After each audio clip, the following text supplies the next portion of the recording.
Esse ano a gente tem o judiciário em protagonismo, né? Eu pergunto, a Constituição empoderou e fortaleceu demais o judiciário ou assentou bem o equilíbrio pretendido entre os três poderes? Estou retomando a pergunta anterior. Olha, eu acho que assentou. O protagonismo do judiciário não advém da Constituição, na minha opinião. Ele advém dos excessos de alguns agentes públicos que abusam do poder que a Constituição lhe dá. A Constituição não lhe dá o poder para fazer coisas que ele se sente investido de fazer. E o que é errado é que os nossos órgãos de controle não estão agindo devidamente para impedir isto. E não que a Constituição esteja errada.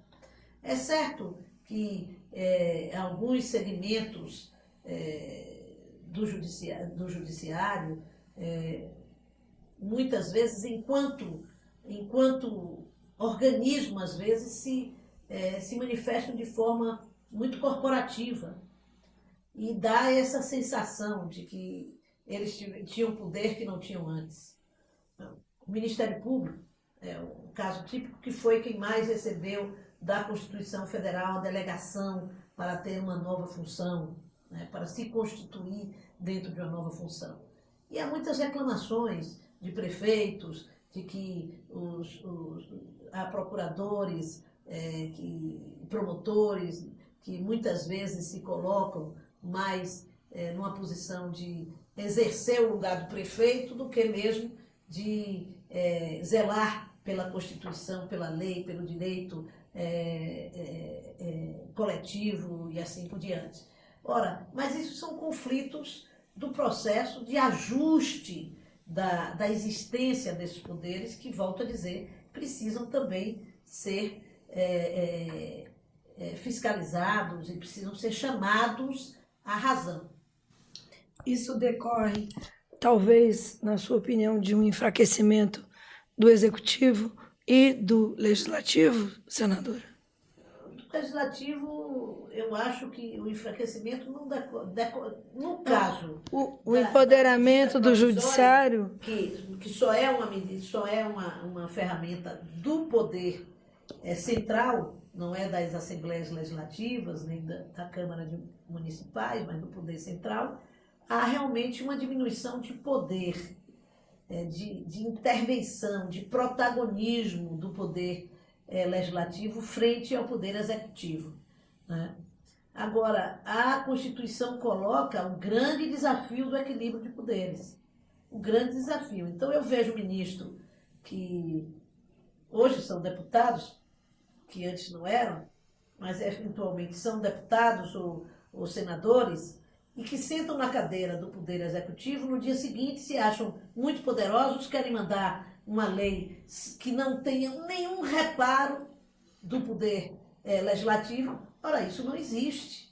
Então não adianta idealizar situações, é preciso entender como o poder se organiza. E em vez de ficar fazendo um projeto de lei que espera que não seja modificado, vá à luta, mobilize suas bancadas, apresente o projeto de lei antes de ir para o parlamento, a bancada do seu partido, discuta, faça com que essa bancada interfira, leve a bancada do partido maior, que apoia o seu presidente, para o debate. Então, construa a possibilidade. O problema é que, como há muito consolidado no Brasil o poder do poder executivo, ninguém quer ter esse trabalho.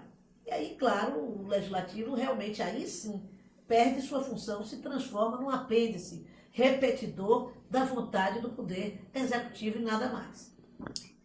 Para mudar isso é preciso reforma na Constituição ou no comportamento apenas, como a senhora apontou? Na Constituição, talvez, naquilo que pudesse ser mudado para mudar o sistema eleitoral deste país, né? E o sistema político do Brasil. A senhora está falando em reforma política. Em reforma política. Para fazer uma reforma política para valer, tem que mudar um pouco a Constituição. São aspectos da Constituição que dificultam, né? Então, eu acho que já se fez muita mudança desnecessária na Constituição brasileira, outras mudanças que atentam contra o direito do povo brasileiro e poucas mudanças no aperfeiçoamento do sistema democrático do Brasil. O que faria diferença, senadora, nesse aspecto de reforma política e no aperfeiçoamento do sistema democrático? Muita coisa. Por exemplo, não é possível que nós temos ainda uma Constituição, do ponto de vista do seu conceito, que guarda muita referência no sistema parlamentarista. Eu digo isso à vontade porque eu sou muito simpática ao sistema parlamentarista. Mas é preciso que nós tenhamos definição do que queremos enquanto Estado, enquanto sistema político.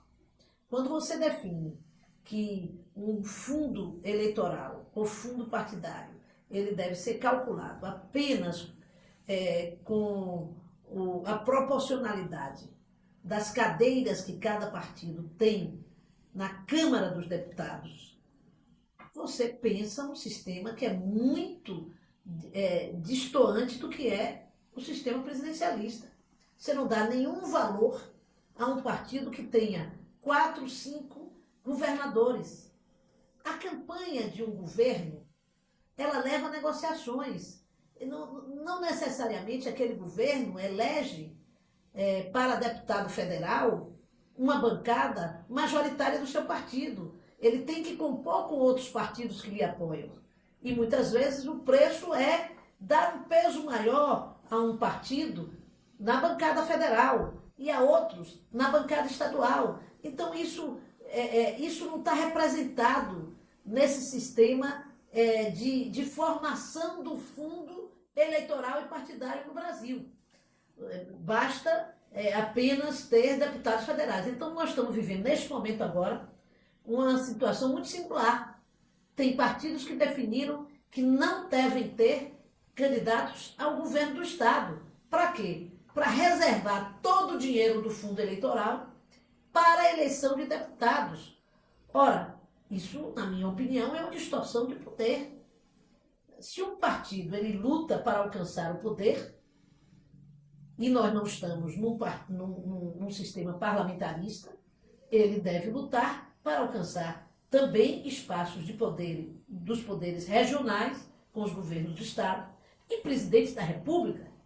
Pelo sistema atual, é bom para um partido não ter candidato ao governo nem ter candidato a presidente da República, porque gasta dinheiro do fundo eleitoral, disputa no fundo que é pequeno para as necessidades eleitorais, disputa com os candidatos a deputado federal e estadual, coitado, que não existe, né, nessa relação.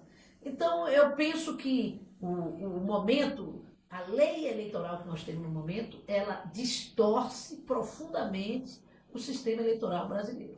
Uma das questões que são recorrentes é a questão da cláusula de barreira para se tentar uma redução no número de partidos.